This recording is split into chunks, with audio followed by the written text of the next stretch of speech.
भगवान श्रीकृष्ण परमात्मा म्हणतायत, यम ही न व्यथयन्ते ते पुरुषम पुरुषर्षभ समसुख दुःखम धीरम सोमृतत्वाय कल्पते. अर्थात हे पुरुष श्रेष्ठा, सुख व दुःख ही ज्याला सारखी आहेत अशा ज्या धीर पुरुषाला हे मात्रा स्पर्श उपद्रव देत नाहीत, तो पुरुष मोक्षाला योग्य होतो. जो पुरुष विषयांमध्ये अडकत नाही, जो पुरुष विषयांमध्ये बाध्य होत नाही, ज्याप्रमाणे मृगजळ हरणाला दिसतं ते त्याला खरं वाटतं म्हणून त्याचा घात होतो, किंवा स्वप्नामध्ये आपल्याला लक्ष्मीचा भास होतो, धनाचा संपत्तीचा भास होतो, पण जागृत अवस्थेत आल्यानंतर, झोपेतून उठल्यानंतर, स्वप्न भंग पावल्यानंतर त्या सगळ्या गोष्टी जशा नाश पावतात, त्याप्रमाणे विषयांना अनित्य बघून, त्यांचा त्याग करून, त्यांचा अव्हेर करून या सगळ्यांचा तू संग सोडून टाक, असं भगवान कृष्ण परमात्मा अर्जुनाला सांगतायत. आणि म्हणून या सगळ्या उपद्रवापासून आपण एकदा दूर झालो की तोच पुरुष मोक्षाला उपलब्ध होतो, असं इथं माऊली वर्णन करून सांगतायत. आता या श्लोकाचं माऊली काय वर्णन करतायत ते आता आपण बघूयात. माऊली म्हणतायत, हे विषय जया ते ना कळती तया सुख दुःखे दोन्ही न पवती आणि गर्भवासू संगती नाही तया. अर्थात या विषयांच्या जो तावडीत सापडत नाही त्याला सुख दुःखे दोन्ही होत नाहीत व गर्भवास सोसावा लागत नाही. बघा, हे विषय जया ते ना कळती, हे विषय ज्यांना आकळू शकत नाहीत, हे विषय ज्यांना आपल्या तावडीत पकडू शकत नाहीत, जो या विषयांच्या तावडीत सापडत नाही, जो या विषयांपासून वेगळा झालाय, बाहेर पडलाय, त्याला सुख दुःख दोन्ही न पवती. हे विषय जया ते ना कळती, हे विषय ज्यांना आकळवू शकत नाहीत, आपल्या बंधनात टाकू शकत नाहीत, ज्यांना बांधू शकत नाहीत, असे जे महापुरुष आहेत, तया सुख दुःखे दोन्ही न पवती. त्यांना सुखही प्राप्त होत नाही आणि त्यांना दुःखही प्राप्त होत नाही, आणि म्हणून गर्भवासू संगती नाही तया. आणि सुख दुःख नाही म्हणून गर्भवासाची संगती नाही. गर्भवास कधी आहे? जीवात्मा या विश्वामध्ये असलेल्या सुख दुःख रूप विषयांनी बाधित होतो, त्या विषयांच्या संगात रमतो, त्या विषयांचा उपभोग घ्यायचा प्रयत्न करतो. विषयांचा उपभोग घेत असताना त्या विषयापासून मिळणाऱ्या सुखदुःखात्मक अनुभवांनी तो बांधला जातो. तेव्हा त्याचं सूक्ष्म शरीर हे स्थूल शरीर संपल्यानंतरही त्या इच्छा वासना आकांक्षा पूर्ण करण्यासाठी नव शरीर धारण करण्यासाठी फिरतं, आणि मग पुन्हा ते एखाद्या नव्या गर्भामध्ये प्रवेश करून पुन्हा नवा जन्म घेत. जर आपण मुळापासूनच त्या वासना धुवून टाकल्या, ते सूक्ष्म शरीर जे वेगवेगळ्या विषयांनी, मोहानं, वासनांनी, इच्छा आकांक्षांनी बाधित झालेलं आहे, त्या इच्छा आकांक्षा वासनाच आपण एकदाच्या धुवून टाकल्या की मग त्या सूक्ष्म शरीराला सूक्ष्म शरीर असं स्वरूप न राहता ते शुद्ध चैतन्य बनतं. आणि असं शुद्ध चैतन्य मग दुसऱ्या शरीराचा शोध घेत नाही, आणि म्हणून त्या चैतन्याला पुन्हा जन्म घ्यायचं कारण नाही, आणि म्हणून त्याला गर्भवासाची संगती सुद्धा नाही. गर्भवासाची संगती वासनेमुळे आहे.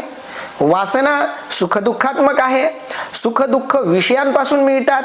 हा जीवात्मा त्या विषयांकडे गेला की आपोआपच त्या विषयांपासून सुखदुःखात्मक अनुभव येतो.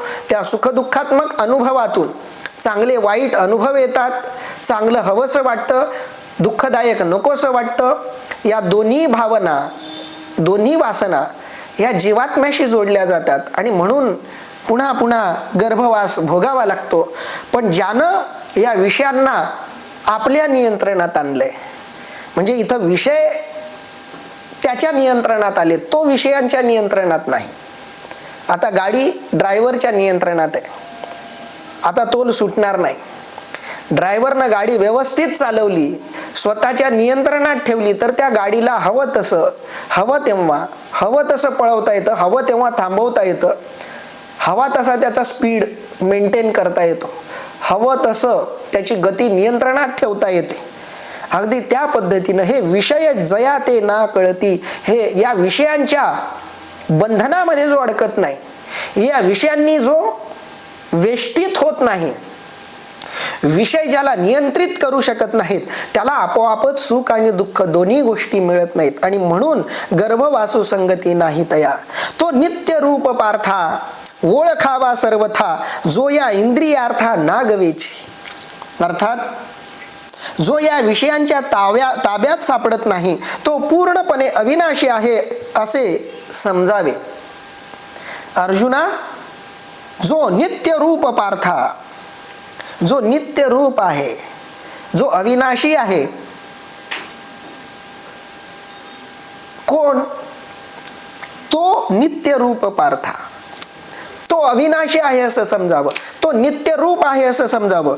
कोण? जो विषयांच्या नियंत्रणात येत नाही, जो वासनेनं लिप्त होत नाही, वासनेमध्ये विषयांमध्ये जो सुखदुःखात्मक अनुभव घेत नाही, जो त्यांना आपल्या नियंत्रणात ठेवतो, स्वतः त्यांच्या नियंत्रणात जात नाही, तो नित्य रूप पार्था. कारण त्यानं आपल्यावरती असलेली सगळी मळकट बाजूला टाकली. एक पांढरा शुभ्र असा कपडा आहे, त्या पांढऱ्या शुभ्र कपड्यावर वेगवेगळे डाग लागलेत, आणि ते वेगवेगळे डाग लागल्यामुळं हा कपडा स्वच्छ आहे हेच विसरून जावं, त्या कपड्याचा रंग कोणता हेच कळेन असं व्हावं. आणि मग कुणीतरी तो कपडा स्वच्छ धुतल्यानंतर त्याचा मूळ रंग बाहेर यावा, पांढरा शुभ्र कपडा तो दिसावा. तसा हा आत्मा मुळात शुद्ध, अविनाशी, पवित्र, तेजायमान असा तो आहे. पण हा जीवात्मा विषयांच्या संगतीत येऊन त्याला वेगवेगळ्या वासनांचे, इच्छा आकांक्षांचे, भावनांचे डाग लागतात. या डागांमुळं तो मळतो आणि मग त्याचं मूळ शुद्ध रूप बाधित होतं. पण ज्यानं हे डाग धुवून काढले, तो नित्य रूप पार्था. त्यानं आपलं मूळ रूप बाहेर आणलं, मूळ रूप उजळून टाकलं, तो नित्य रूप पार्था ओळखावा सर्वथा. पूर्ण अर्थानं तो नित्य रूप आहे, मूळ रूप आहे, अविनाशी आहे, हे पूर्णार्थानं ओळखावं. तो नित्य रूप पार्था ओळखावा सर्वथा, जो या इंद्रियार्था नागवेची. जो या इंद्रियार्था, जो या इंद्रियाच्या मध्ये नागवेची, नागवेची म्हणजे सापडत नाही किंवा अडकत नाही, जो या इंद्रियाच्या भोगांमध्ये, इंद्रियांपासून मिळणाऱ्या सुखदुःखांमध्ये जो अडकत नाही, जो सापडत नाही, तो नित्यरूप समजावा असं इथं माऊली सांगतायत.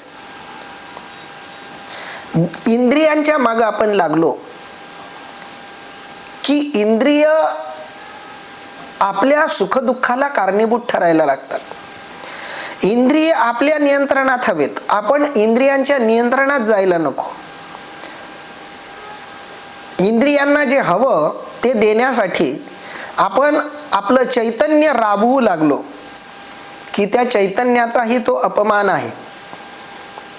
म्हणजे एखाद्या मोठ्या राजाला, राजपुत्राला कोणती क्षुल्लक कामं करायला लावावीत, अगदी तसा प्रकार घडतो. हा शुद्ध चैतन्य रूप आत्मा ज्याला आपण मी म्हणतो, त्याचं हे शरीर आहे. शरीर ह्या आत्म्यानं धारण केलेलं एक कवच आहे, पण त्या कवचाला त्यानं जर मीच आहे असं मानलं तर त्याला दुःखाशिवाय दुसरं काहीही मिळणार नाही. उदाहरणार्थ, हा शर्ट माझा आहे असं आपण म्हणतो, शरीराला झाकण्यासाठी शर्ट आहे, पण हा शर्टच मी आहे असं मी मानायला लागलो तर या शर्टाचे सगळे गुणधर्म मला चिकटतील. शर्ट मळाला की मला दुःख होईल, शर्ट फाटला की मला दुःख होईल, शर्ट चकाकायला लागला की मला आनंद होईल. या शर्टाशी मी माझी सुखदुःख बांधून टाकली. पण मी जर या भावनेनं या शर्टाकडे बघायला लागलो की या शर्टावर डाग लागले काय, शर्टाला लागलेला डाग शरीराला तर लागलेला नाही. या शर्टापेक्षा माझं शरीर वेगळं आहे अशी भावना ठेवून मी या शर्टाकडे बघायला लागलो तर या शर्टावर किती डाग पडले तरी मी बाधित होत नाही. किंवा हा शर्ट खूप शुभ्र दिसायला लागला तरी मला त्याचा काही विशेष आनंद होणार नाही. अगदी त्याप्रमाणे हे शरीर म्हणजे हा देह सुद्धा आत्म्यानं धारण केलेला एक प्रकारचा शर्ट आहे. पुढेही माऊलींनी भगवंतांनी ते वर्णन केलंय. पण आपण आताच त्या शरीराच्या सुखदुःखांनी बाधित झालो तर या चैतन्याला आपोआपच भ्रम व्हायला लागतो, मी सुखी झालो, मी दुःखी झालो. म्हणून जो या इंद्रियार्थानागवेची, जो या इंद्रियांच्या, शरीराच्या, अवयवांच्या, इंद्रियांच्या पाशात अडकत नाही तो आपोआपच विषयांच्या पाशात अडकत नाही. आणि जो विषयांच्या पाशात अडकत नाही तो नित्यरूप समजावा, अविनाशी आत्मा समजावा असं माऊली वर्णन करतायत. पुढे भगवंत काय सांगतायत बघूयात. नासतो विद्यते भावो नाभावो विद्यते सतः उभयोरोपी दृष्टोंतस त्वनयोस्तत्व दर्शिभिः. अर्थात अविद्यमान वस्तूचे अस्तित्व व विद्यमान वस्तूचा अभाव ही कधी नसतात. त्याचप्रमाणे आत्मा व अनात्मा ह्या अनुक्रमे विद्यमान व अविद्यमान दोन गोष्टींचा निर्णय ब्रह्मवेत्त्यांनी केलेला आहे. बघा, अविद्यमान वस्तू आणि विद्यमान वस्तू. अविद्यमान वस्तू कोणती आहे? ज्याला आपण भ्रम म्हणतो, ज्यांना आपण विषय म्हणतो, या अविद्यमान वस्तू आहेत. आणि विद्यमान वस्तू असेल तर ते चैतन्य आहे, आत्मा आहे. विद्यमान वस्तूचा अभाव झाला, आत्मा दुर्लक्षित झाला, चैतन्य दुर्लक्षित झालं आणि जी अविद्यमान वस्तू आहे, भासमान वस्तू आहे, तिलाच अस्तित्व प्राप्त झालं तर ज्या अविद्यमान वस्तू आहेत त्याच भासायला लागतात. त्याप्रमाणे आत्मा आणि अनात्मा या दोघांना विद्यमान आणि अविद्यमान असं त्यांनी म्हटलंय. आत्मा विद्यमान आहे, अनात्मा म्हणजे आत्म्याशिवाय जे काही आहे ते सगळं अविद्यमान आहे. आणि या दोन्ही गोष्टींचा विचार ब्रह्मवेत्त्यांनी केलेला आहे असं भगवंत सांगतायत. बघा, आमच्या साधू पुरुषांनी, ऋषी मुनींनी या दोन्ही गोष्टींची, या दोन्ही अस्तित्वांची विस्तृत चर्चा केलेली आहे. हे सगळं जगत या दोन अस्तित्वांनी बनलंय.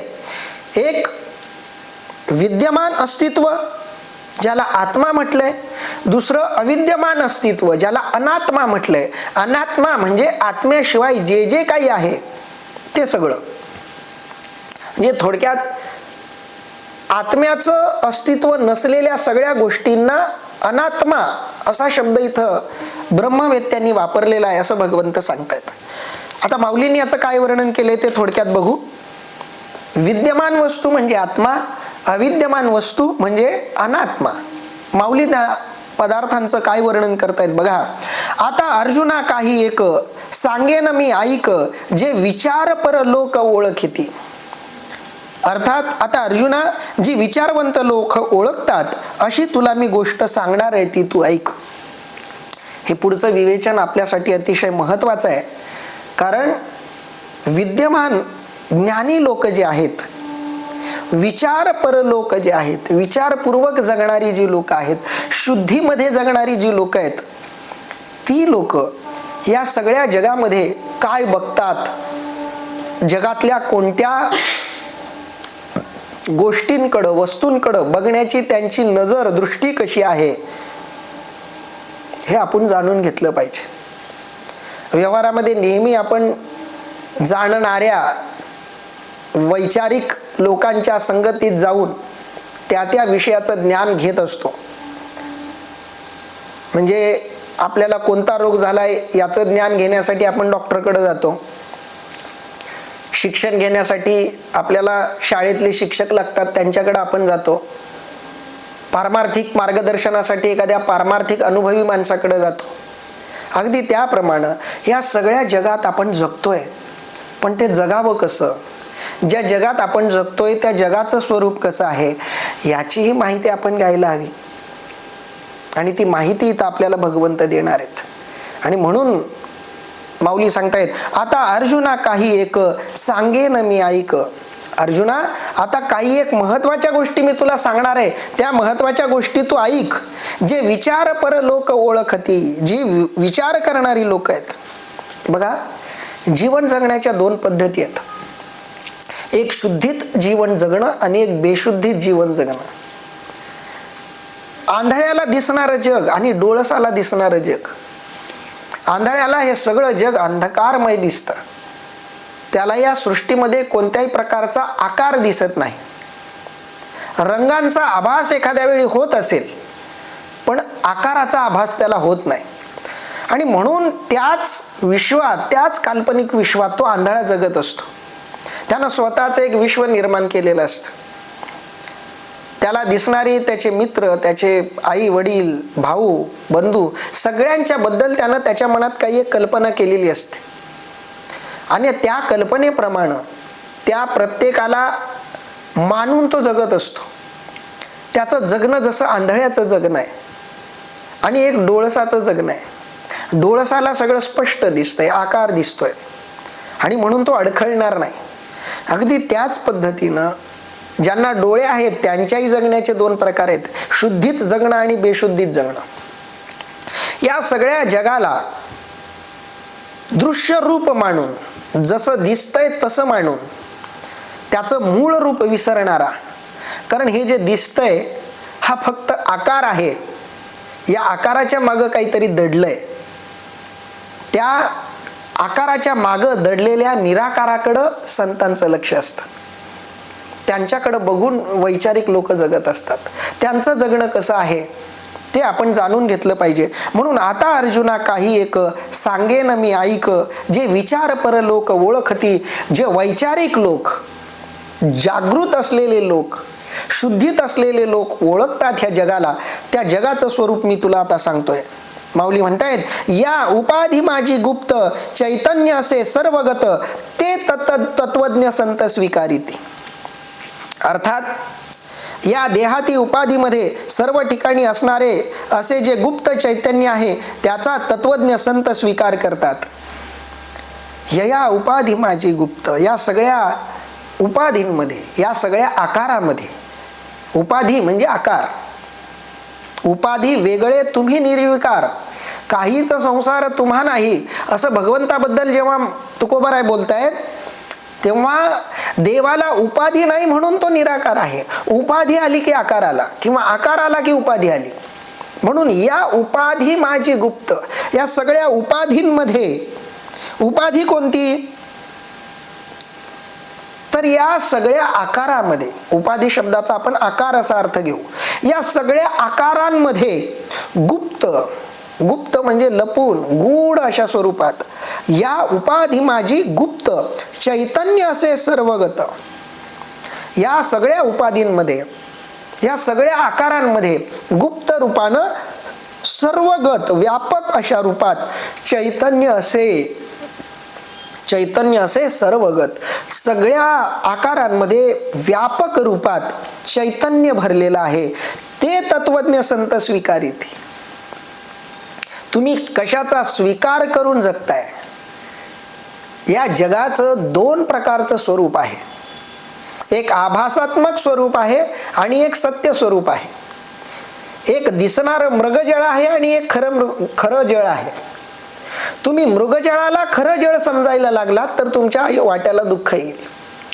तुम्ही खरं पाणी आणि खोटं पाणी याच्यामध्ये भेद करून खोट्या पाण्याच्या मागं न लागता, मृगजळाच्या मागं न लागता, आभासी पाण्याच्या मागं न लागता खऱ्या पाण्याच्या मागं लागाल, खऱ्या पाण्याचं स्वरूप समजून घ्याल तर तुमची तृप्ती होईल, तुमची तहान भागेल. अगदी संत त्या आनंदाचा अनुभव घेतात. याचं कारण काय तर ते उपाधीमध्ये रमत नाहीत. उपाधीमध्ये गुप्त रूपात असलेल्या चैतन्याला ते स्वीकारतात. ते तत्वज्ञ संत स्वीकारिती. जे तत्वज्ञ संत आहेत ते त्याचा स्वीकार करतात.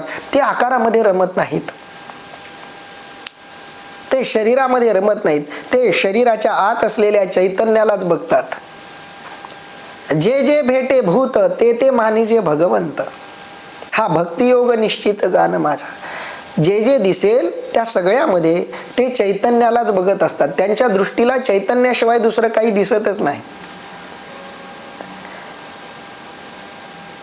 आता विज्ञानाच्या भाषेतही सांगायचं झालं तर उपाधी म्हणून जे जे काही आहे, आपल्याला आकाराच्या रूपामध्ये जे जे काही दिसतंय त्या सगळ्यांचं स्वरूप कसं आहे. विज्ञान असं सांगतं की इलेक्ट्रॉन्स, प्रोटॉन्स आणि न्यूट्रॉन्स या 3 कणांनी हे सगळं जग बनलंय. म्हणजे इलेक्ट्रॉन्स, प्रोटॉन्स, न्यूट्रॉन्स या तिघांच्या संयोगातून अणू बनलाय आणि या अणूंच्या संयोगातून वस्तू बनते आणि त्या वस्तूंमध्ये त्या अणुरेणूंची जी काही संरचना आहे तिच्या स्वरूपाप्रमाणे, तिच्या प्रमाणाप्रमाणे वेगवेगळ्या वस्तूंचे रंग, पदार्थ, त्यांचं अस्तित्व हे निश्चित होत असतं. म्हणजे पाणी असो किंवा दगड असो, सगळ्यांमध्ये अणूची संरचना सारखी आहे. शरीर असो, कोणती वस्तू असो, कोणतीही वस्तू, अगदी वायू आणि दगड म्हणा, वायूची अणुसंरचना तीच आहे जी दगडाची आहे. अणूची संरचना सारखी आहे. सगळ्यांमध्ये इलेक्ट्रॉन्स, प्रोटॉन्स, न्यूट्रॉन्स आहेत. इलेक्ट्रॉन्सवर ऋण प्रभार आहे, प्रोटॉन्सवर धन प्रभार आहे, न्यूट्रॉन्स न्यूट्रल आहेत, उदासीन आहेत, त्यांच्यावरती कोणत्याही प्रकारचा प्रभार नाही. आता हे जे 2 परस्पर विरोधी प्रभार आहेत, म्हणजे इलेक्ट्रॉन्स आणि प्रोटॉन्स, हे 2 परस्पर विरोधी असल्यामुळे यांच्यामध्ये संयोग होतो आणि त्यांच्या संयोगातून ही सगळी अणूची रचना जन्माला येते.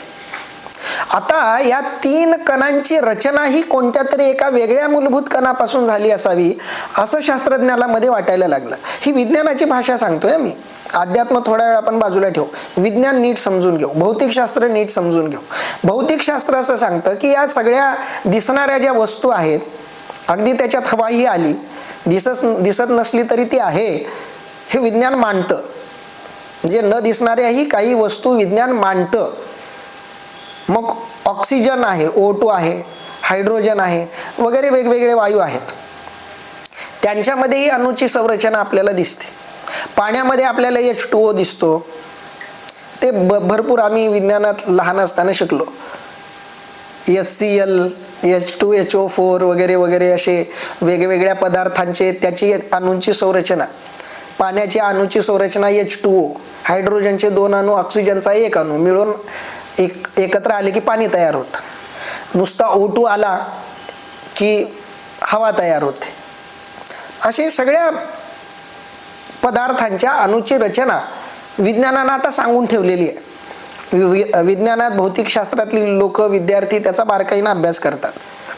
पण शास्त्रज्ञांच्या असं लक्षात आलं की या सगळ्या अणूंच्या संरचनेमध्ये इलेक्ट्रॉन्स, प्रोटॉन्स, न्यूट्रॉन्स जे आहेत या तिघांमध्येही कोणता तरी एक कण मूलभूत असावा, त्याचा आपण शोध घ्यायला हवा. म्हणून बिग बँग थेअरीचा प्रयोग केला शास्त्रज्ञांनी. अब्जावधी रुपये त्याच्यासाठी खर्च झाले. ही सृष्टी कशी निर्माण झाली असावी त्याचं एक प्राकृतिक, कृत्रिम असं रूप त्यांनी तयार केलं आणि काही विशिष्ट वैज्ञानिक प्रयोग केले आणि शोध लावून त्यांनी एक गोष्ट शोधून काढली की या 3 कणांच्या मध्ये पुन्हा आणखी वेगळे कण आहेत आणि तो एकच कण आहे जो इलेक्ट्रॉन्समध्येही आहे, प्रोटॉन्समध्येही आहे, न्यूट्रॉन्समध्येही आहे. म्हणजे मूळ कण एकच आहे पण त्याची रूपं भिन्न भिन्न आहेत. मूळ तत्व एकच आहे पण एका तत्वात नकारात्मकता आहे, त्याच्याच एका रूपात सकारात्मकता आहे, त्याच्याच एका रूपामध्ये न्यूट्रल म्हणजे उदासीनता आहे, तटस्थता आहे. आणि त्या कणाला त्यांनी शोधलं आणि त्या कणाला नाव दिला बोसॉन असं नाव दिलं त्यांनी. बिग बँग थेअरी मधून जो कण त्यांनी बाहेर शोधून काढला त्याला बोसॉन असं नाव दिलं. पण शास्त्रज्ञांना त्या नावात काही समाधान वाटेना म्हणून त्यांनी त्याला नाव दिलं गॉड पार्टिकल. इंग्रजी ही जागतिक भाषा असल्यामुळं त्यांनी त्या पार्टिकलला समाधानकारक असं नाव दिलं गॉड पार्टिकल. त्याच्यामध्ये पुण्यातले काही शास्त्रज्ञ होते. जेव्हा ही बिग बँग थेअरी त्याचं सगळं निष्कर्ष बाहेर आले तेव्हा खूप मोठी मुलाखत त्यांची वृत्तमानपत्रामध्ये छापली होती. मी ती खूप बारकाईनं वाचली. तर त्यांनी आधीच सांगून ठेवलं की हे जे काही आम्ही शोधलंय ते आमच्या जुन्या धर्मग्रंथांमध्ये आधीच सांगितलेलं आहे. जुन्या धर्मग्रंथात आधीच सांगितले, माऊलींनी तीच गोष्ट इथं सांगितली, यया उपाधी माझी गुप्त. या सगळ्या उपाधींमध्ये गुप्त रूपात चैतन्य असे सर्वगत. चैतन्य सगळीकडे आहे, ब्रह्म सगळीकडे आहे, असं अध्यात्माचं मूळ तत्व आहे, मूळ सिद्धांत आहे अध्यात्माचा. आत्मतत्व नाही, ब्रह्मतत्व नाही असं या जगात दुसरं काय म्हणजे काहीच नाही. सगळीकडे ते ब्रह्मतत्व भरून उरलंय. सजीव निर्जीव, दिसणार न दिसणार, सगळ्यामध्ये तो आहे. पण आता विज्ञानही म्हणते की कोणताही कण घ्या, कोणताही पदार्थ घ्या, त्याच्यामध्ये हा गॉड पार्टिकल आहेच. त्याला मराठीमध्ये दैवी कण असं त्याचं भाषांतर झालं. दैवी कण असं नाव त्यांनी दिलं, गॉड पार्टिकल असं त्यांनी नाव दिलं. शेवटी तो जो दैवी कण आहे तो या सगळ्या विश्वामध्ये भरून उरलाय.